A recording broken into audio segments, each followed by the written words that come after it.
नमस्कार, संविधान लाइव के इस खास शो में आपका स्वागत है। आज हमारे साथ हैं CPIML रेड स्टार के राज्य सचिव विजय कुमार जी। विजय कुमार जी लगातार मजदूरों और मेहनतकश के साथ में काम करते रहे हैं और उनका लंबा अनुभव रहा है। आज मेहनतकश आवाम पर जिस तरह का संकट आया है वो ऐतिहासिक तो है ही, इसका भविष्य में भी बढ़ते जाने की आशंका साफ दिखाई दे रही है। हमने अभी हाल ही में महाराष्ट्र, कर्नाटक, आंध्र प्रदेश से चलते हुए मजदूरों का रेला देखा, जो उत्तर प्रदेश, बिहार, मध्य प्रदेश और छत्तीसगढ़ की तरफ गया, उड़ीसा, बंगाल तक गया है और इसमें सरकार पूरी तरह से नाकाम रही है। सिविल सोसाइटी अगर ना होती और विभिन्न स्वयंसेवी संगठन इन मजदूरों की मदद ना करते तो शायद जो 700 की संख्या है इस दौरान जो मारे गए हैं हमारे मजदूर भाई, वो संख्या बहुत ज़्यादा हो सकती थी। ऐसे हालात लगातार बढ़ने की आशंका है और कैसी सामाजिक, राजनीतिक और आर्थिक स्थितियां बनेगी, इन सब पर हम बात करेंगे विजय कुमार जी से। विजय कुमार जी, बहुत बहुत स्वागत है। मेरा पहला सवाल आपसे यही है कि मौजूदा हालात जो हैं मजदूरों की समस्याओं की, ये शुरुआत के तौर पर देखते हैं या इसके किस तरह आगे बढ़ते चले जाने की आशंका है? देखिए, पहली चीज़ तो ये शुरुआत नहीं है ना। इस देश में लगभग 94% असंगठित मजदूर है। उसका लगभग करीब उस असंगठित मजदूर जो लगभग करीब देश में 40 से 42 करोड़ जो मजदूरों की आबादी है, वो असंगठित जो 40 से 42 करोड़ की आबादी के लगभग है। इसमें से अभी एक डाटा आया है, 8 करोड़ लोगों के प्रवासी मजदूरों का एक डाटा आया है। ये चीज़ें असल में बहुत पहले से थी। जो सिचुएशन आप देख रहे हैं ये एक आइसबर्ग के ऊपर का हिस्सा है। इसके नीचे पहले बहुत कुछ पक चुका है। इनके हालात, इनकी स्थितियाँ, इनके जो आर्थिक सामाजिक स्थितियाँ, उनकी शिक्षा और स्वास्थ्य की स्थितियाँ बहुत खराब थी, बहुत पहले से थी। कोविड ने उसको तो उभार के बाहर लाया है। कोविड की क्राइसिस ने, इस लॉकडाउन की क्राइसिस ने उस पूरी परिस्थितियों को उभार के बाहर लाया है और अब वो बिल्कुल ऐसे दिख रहा है कि क्या इतना वास्तव में इतने संकट में लोग थे। लेकिन सोचिए ना कि मतलब लोग जो है 2500 किलोमीटर, 1800 किलोमीटर पैदल चल के अपने घर तक पहुँचे। उसका कारण ये है कि जहाँ वो थे वहाँ पर उनको 2 दिन की रोटी नसीब नहीं हो पा रही थी और वहाँ पर मरने से अच्छा अपने गाँव और अपने घर में मरने के लिए कह रहे थे। कहीं आप इंटरव्यूज देखिएगा तो ये बहुत साफ है कि ये जो आज संकट दिख रहा है मजदूरों का, वो कोविड ने उसको एकदम उभार के बाहर किया है। कोविड के लॉकडाउन के पीरियड में उसको ज़्यादा उसमें एक्सपोज हो गया। एक्चुअली एक तरीके से देखा जाए सिस्टम एक्सपोज हो गया है। सिस्टम पहले भी उनको कोई अच्छी ज़िंदगी नहीं दे रहा था, लेकिन इस कोविड के नाम के चलते वो एक्सपोज हो गया है और अभी वो साफ है कि ये सिस्टम इस 40-42 करोड़ मजदूरों को किसी भी तरीके की एक बेहतर ज़िंदगी नहीं दे सकता है। ये जो 40-42 करोड़ मजदूर थे, आप कह रहे हैं कि सिस्टम एक तरह से पहले से फेल्यूर था और कोविड ने उस ब्रोकन सिस्टम को सामने ला दिया है और इन मजदूरों के हालात पहले से भी ठीक नहीं थे। तो क्या इनको एकत्रित करने की या एकजुट संघर्ष करने की जो तमाम कोशिशें पिछले 30-40 सालों में होती रही हैं, उन कोशिशों में आप कहाँ खामी देखते हैं कि मजदूर सड़क पर जब था तो बिल्कुल अकेला था और वो उसके साथ देने के लिए उस समय कोई भी ना तो राजनीतिक दल था ना ट्रेड यूनियंस थी? ये खामी कैसे आई? देखिए, ये एक दुर्भाग्य कहो या भारत के जो ट्रेड यूनियन आंदोलन है, जो मजदूर आंदोलन है, उसके अंदर आए हुए आर्थिकवाद और अवसरवाद का नतीजा है। वो कैसे है वो समझिए जरा। लगभग 1991 में जब न्यू इकोनॉमिक पॉलिसीज़ का शुरुआत हुआ, उस समय भारत में जो सरकारी क्षेत्र था, सार्वजनिक क्षेत्र था, वो 7% था और लगभग 93% जो है अनऑर्गेनाइज सेक्टर माना जाता था। अभी वो लगभग करीब 94 मतलब ऑफिशियल जो है डाटा 94% असंगठित मजदूरों का डाटा, ये लगभग करीब 5 से 6 साल पुरानी बात है।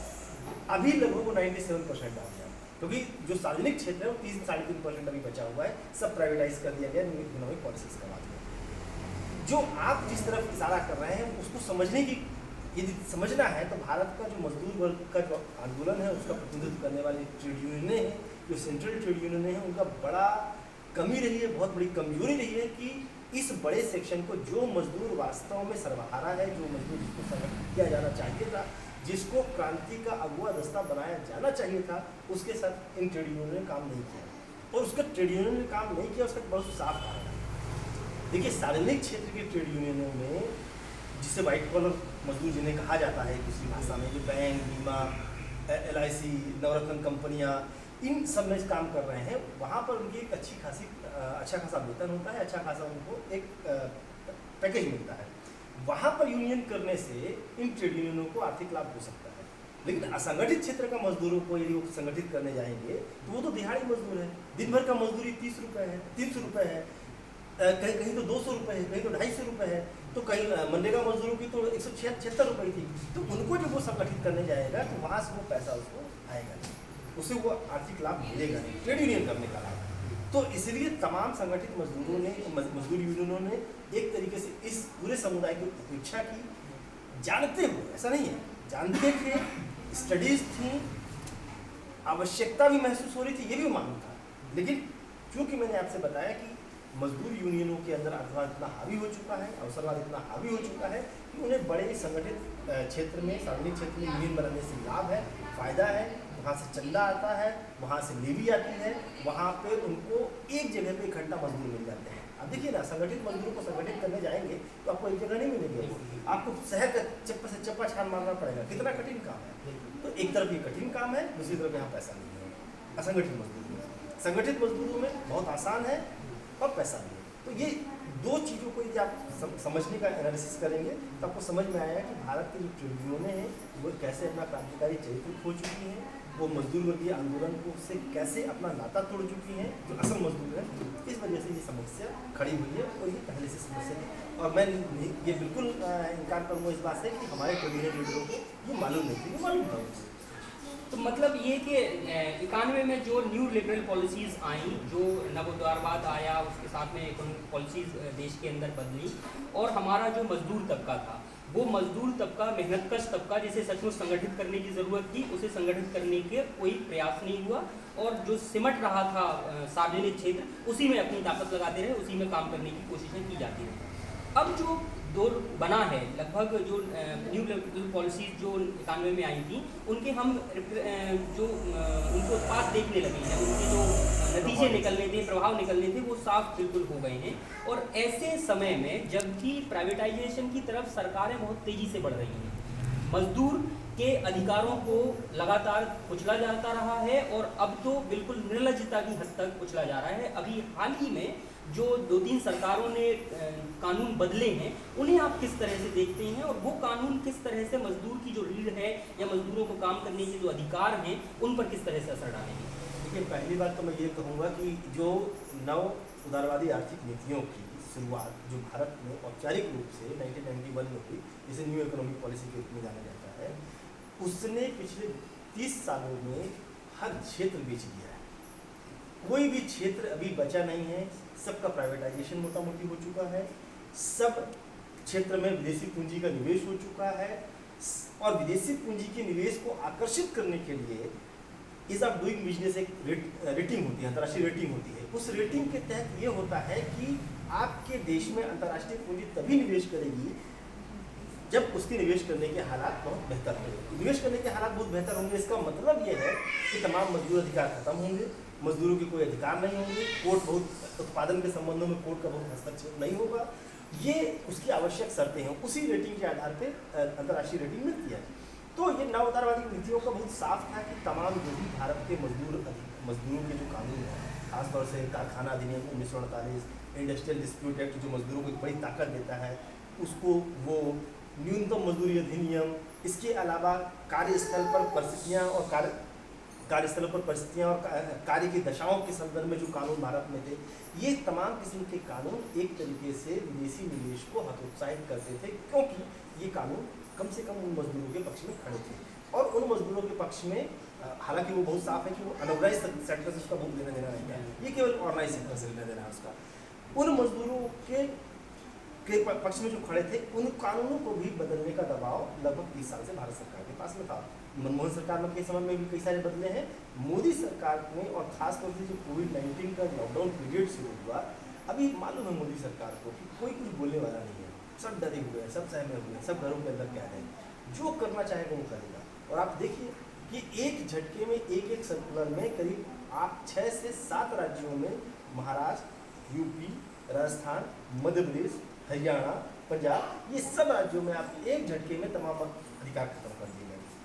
अब क्या अधिकार नहीं, देखिए इसमें क्या खत्म किया गया है। मैं कई लिस्ट है, फहरिस्त बहुत लंबी है, लेकिन मैं आपको कुछ मामले बताता हूँ। लगभग हर जगह ये कहा गया है कि अगले 1000 दिन, मतलब लगभग 3 साल तक का ना तो कोई ट्रेड यूनियन बनेगी, ना कोई मजदूर संगठन पंजीबद्ध होगा, जो 1927 जो एक्ट है मजदूरों की ट्रेड यूनियन के पंजीयन करवाने वाला जो एक्ट है, कोई ट्रेड यूनियन पंजीबद्ध नहीं होगा। इसमें काम के जो घंटे हैं वो 8 से उठा के 12 घंटे कर दिए गए हैं। हमें मालूम है इतिहास 8 घंटों का काम के इतिहास को कैसे हमने हासिल किया था, तो मैं वो इसलिए नहीं कर रहा हूँ, लेकिन बड़ी मुश्किल से किया था, बलिदान दिया था, त्याग किया था, सैकड़ों मजदूर मारे गए थे, है ना। तो अभी उसको उठा के 12 घंटे कर दिया है। अनऑफिशियली वैसे ही 12 घंटे चल रहा था, लेकिन अब ये लीगल हो गया है। अभी तो 12 घंटे काम हो गया, उसका कोई दाम नहीं मिलेगा, ओवर टाइम नहीं मिलेगा। 4 घंटे आपसे ज़्यादा काम करवाया जाएगा, आपको पैसा नहीं मिलेगा। प्रैक्टिकली ये देखा जा रहा है कि अभी काम का घंटा जो है 8 से उठा के 12 घंटे कर दिए गए और वेतन उठा के आधा कर दिए गए कोविड के नाम पर, आर्थिक संकट के नाम पर। तमाम छोटी बड़ी फर्म में ये सब हुआ है। इसके अलावा आपका जो तीसरी बात है कि जो फैक्ट्री एक्ट होता है, कारखाना अधिनियम होता है, कारखाना अधिनियम के तहत लेबर डिपार्टमेंट को एक अधिकार था कि वो जाकर देखे कारखानों में कि वहाँ पे कितने मजदूर काम कर रहे हैं, उनकी कार्य की दशाएँ अच्छी है नहीं है, उनको ओवर टाइम मिल रहा है या नहीं मिल रहा है, उनको स्वास्थ्य इक्विपमेंट जो हेल्थ इक्विपमेंट्स वगैरह वो मिल रहे हैं कि नहीं मिल रहे। ये अधिकार था लेबर डिपार्टमेंट का। इस कानून में झटके में खत्म कर दिया। उसमें कहा गया कि आप सेल्फ मतलब उसको स्वप्रमाणित रूप से आप कर दीजिए। तो मतलब आपकी कोई फैक्ट्री है और आपके यहाँ पे 300 मजदूर है, तो 300 मजदूर के नीचे यदि कोई काम कर रहा है वहाँ ये सब जरूरत भी नहीं है। 300 मजदूर से ज़्यादा मजदूर हैं तो आप क्या करेंगे, मेरे जैसे किसी थर्ड या फोर्थ पार्टी को बुलाएंगे, उसको कहेंगे कि आप इंस्पेक्शन करो, एक रिपोर्ट बना के हमको दो, हम जाकर लेबर डिपार्टमेंट दे देंगे, हमारी जिम्मेदारी खत्म। तो ये प्रावधान इसमें किया गया है। ऐसे ही और भी मजदूर विरोधी प्रावधान किए गए हैं। समय की कमी है, नहीं तो लंबे समय बातचीत हो सकता है। तो इस तरीके के प्रावधानों से क्या हो रहा है कि अभी जो भी बचा कुछ अधिकार था, आपको मालूम है कि लेबर डिपार्टमेंट का लगातार बजट कम किया जा रहा है, लगभग उसको डिस्फंड कर दिया, मतलब डिफंड कर दिया गया है, खत्म किया जा रहा है। तो अभी कुछ बचा नहीं है। तो कोविड का इस्तेमाल खासतौर से मोदी सरकार ने अपने एक फासिस्ट तानाशाही एजेंडे को लागू करने के लिए किया, नव उदारवादी आर्थिक नीतियों को और तेज गति से लागू करने के लिए किया। कोविड के माध्यम से उन्होंने जितनी भी लोकतांत्रिक और जनवादी आवाज़ें थी उनको एक तरीके से दमन करने का प्रयास किया। अभी आपने जैसे कहा कि मजदूरों के अधिकार को लगातार सीमित किया गया और जो कारखाने में भी इस तरह से जो मजदूरों के अधिकार थे उन्हें सीमित कर दिया गया है। आप क्या समझती हैं कि इसका असर जो मध्य वर्ग और निम्न मध्य वर्ग तक लगातार पहुंचेगा, जो कि वाइट कॉलर जॉब के लिए भी जाना जाता है, वो भी इससे सीधे तौर पर प्रभावित होगा? तो क्या इसमें ऐसी कोई संभावना देखते हैं कि मजदूर आंदोलन में मध्य वर्ग और निम्न मध्यम वर्ग की भूमिका रहेगी, और ख़ास तौर पे ऐसे समय में जब कोविड की वजह से एक बड़ा प्रवासी मजदूर गाँव की तरफ लौटा है, तो क्या ये फैक्ट्रियाँ भी गाँव की तरफ, जिलों की जो छोटे कस्बे थे, अभी हमने जो समृद्धि के शिखर बना रखे थे, सारी जो फैक्ट्रियाँ थी वो मुंबई, बेंगलोर, हैदराबाद या गुड़गांव के इर्द गिर्द थी, क्या अब वो शहरों से, छोटे शहरों की तरफ आएंगी और इस तरह से एक नई सामाजिक परिस्थिति निर्मित होती हुई देख पा रही है क्या? देखिए, मैं पहली चीज़ तो आपसे बताऊं कि हमको आसान बात नहीं होना चाहिए। हमें पूंजीवाद जो एक व्यवस्था है उसके नियमों को समझने में भूल नहीं करनी चाहिए। पूंजीवाद को, मौजूदा साम्राज्यवादी व्यवस्था को सस्ता समझिए, उससे उसको संबंध नहीं, उसका मजदूर कहा जा रहा है। मजदूर केरल से लेके पश्चिम बंगाल में चला जाएगा, पश्चिम बंगाल का मजदूर यूपी बिहार में आ जाएगा, यूपी बिहार का मजदूर जो है आपका कश्मीर चला जाएगा या राजस्थान गुजरात चला जाएगा। वो केवल इसलिए जाता आता है क्योंकि वहाँ जो इस देश का जो खासतौर से मालिक वर्ग है या जो पूंजीपति वर्ग है, उसको वहाँ पर सस्ता श्रम उपलब्ध करा सके। आप यदि ये सोचें, कल्पना कीजिए कि गाँव में जो लोग लौटे हैं, ये बात सही है कि बहुत बेतहासा घबराहट में, बड़ी बेचैनी में लोग गांव की ओर लौटे हैं और ये कसम खा के भी लौटे हैं कि हम नहीं आएंगे वापस। लेकिन मेरा मानना ये है कि ऐसा नहीं होगा, उनको दोबारा वहाँ से आना पड़ेगा। क्यों आना पड़ेगा? क्योंकि वहाँ पर मनरेगा क्या है, भारत सरकार के पास में स्कीम एक है मनरेगा। कितने दिन का है? 100 दिन का है। क्या है न्यूनतम मजदूरी? 202 रुपये। पहले 176 रुपये थी, अभी 202 रुपये कर दिया है। 202 रुपये में कौन आज के समय में ज़िंदगी जी पाएगा, जबकि वो मजदूरी मान लो तो वो लागू नहीं होगा, और मान लो लागू हुआ तो 202 रुपये की मजदूरी जो अनिश्चित है, कम मिलेगी मालूम नहीं है। और यदि मान लो आपने अप्लाई किया और उसके बेरोजगारी भत्ते की बात की तो वो कम मिलेगा मालूम नहीं है। कितने लोग वहाँ पर रह पाएंगे? नहीं रह पाएंगे, अन्यथा लोगों को फिर निकल के आना पड़ेगा। और ये स्टेट, ये राज्य, ये सिस्टम उनको फिर दोबारा मजबूर करेगा वहाँ से शहर छोड़, वहाँ से गाँव छोड़ने के लिए। दूसरा, ये बात है, बहुत सारे लोग कह रहे हैं कि अर्बनाइजेशन शायद रुकेगा, जो आपने बात कही, बिल्कुल नहीं रुकने वाला। आप देखिए, 20 लाख करोड़ का जो लाख करोड़ का पैकेज है उसका एनालिसिस किया। उस 20 लाख करोड़ के पैकेज में बहुत साफ है कि जो शहर केंद्रित औद्योगिक और व्यापारिक जो केंद्र हैं देश भर के, खासतौर से शहर है, उनको ही केंद्रित करते हुए तमाम पैसों को बंटवारा बांटते हैं। तो जहाँ पर पूंजी जाएगी सीधे शहर में बसेंगे, तो गांव की ओर ना पूंजी आने वाली है, गांव की ओर ना समृद्धि आने वाली है, गांव की ओर ना विकास आने वाला है। और ये न्यू लिबरल पॉलिसीज़ का एजेंडा है ही नहीं। न्यू लिबरल पॉलिसीज़ का एजेंडा बहुत साफ था, कुछ मुट्ठी भर इलाकों को, टापुओं को समृद्ध और विकसित किया जाए जहाँ पूंजी केंद्रित हो और जहाँ से पूरा उनका जो बाजार है वो चले। तो मेरे ख्याल से ये बात कहना कि नहीं लौटेंगे वो, ये ठीक बात नहीं होगी। लौटेंगे मजबूरी है, क्योंकि उनको अंततः जिंदा नहीं रहना है। यदि वास्तव में मतलब भारत सरकार, मतलब कोई सरकार ये चाहे कि वो गाँव में रह पाए, तो बहुत सारे ऐसे कदम उठाने पड़ेंगे। एक तरीके से जो ये नीतियाँ हैं उसको सिरे से खारिज करते हुए उनको उलटना पड़ेगा, तब जाके कहीं गांव के मजदूर गांव में ही ठहर पाएंगे। ये एक पॉलिसी लेवल का नीतिगत स्तर का लिया जाने वाला निर्णय है, जो अभी तक का हमको कहीं उसके लक्षण दिखाई नहीं पड़ रहा।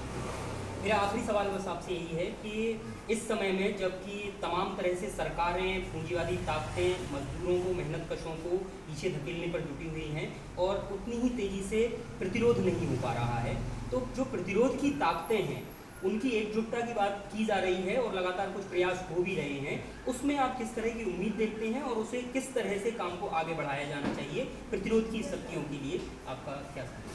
देखिए, मेरा मानना ये है कि इस देश में प्रतिरोध दो तरीके का है। एक है जब हम प्रतिरोध जब हम सोचते हैं कि सरकार और राज्य सत्ता का कोई विरोध करने वाली ताकतें हैं, तो हमको पॉलिटिकल ऑर्गेनाइजेशन, कुछ प्लेटफॉर्म, कुछ सोशल ऑर्गेनाइजेशन, इस टाइप का चीज़ें दिखती हैं, है ना, खासतौर से कम्युनिस्ट पार्टियाँ वगैरह वो सब चीज़ें।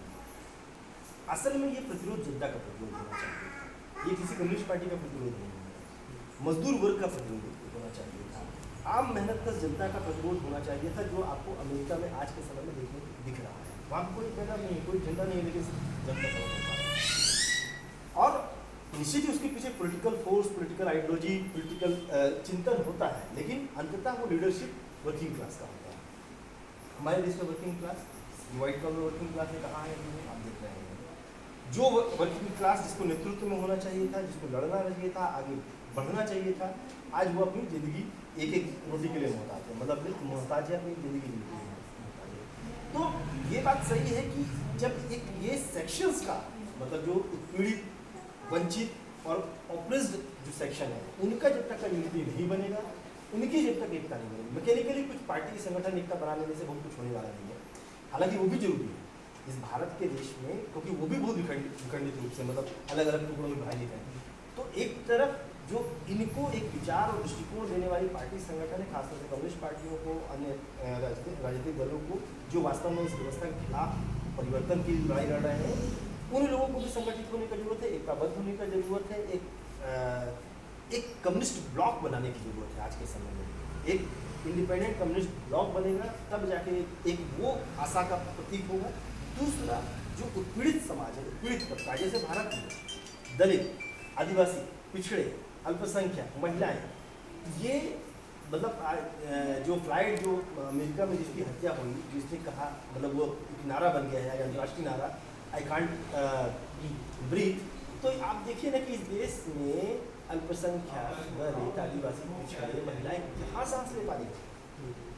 ये उत्पीड़ित सेक्शन है, और ये इनको सांस नहीं लेने दिया जा रहा है। मौजूदा जो ब्राह्मणवादी एक पूंजीवादी राज्य है, वो नहीं सांस लेने दे रहा है। तो यदि इनका एक ऑर्गेनिक एकता बनेगा इन लड़ाइयों और संघर्षों का, और इसको एक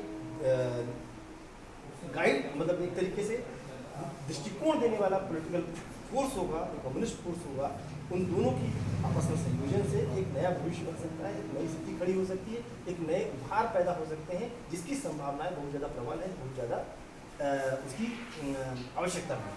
तो मुझे लगता है कि ये आगे की दिशा में बड़ा होगा कदम। और जन-उभारों का एक दौर अभी शुरू होने वाला है, जिस प्रकार का क्राइसिस बढ़ रहा है, तो जन-उभारों का एक दौर शुरू होने वाला है। निश्चित ही भारत वर्ष का असर होगा, कितनी भी दमनकारी सत्ता हो, उस दमनकारी सत्ता को अंततः जनता ने उखाड़ देगा।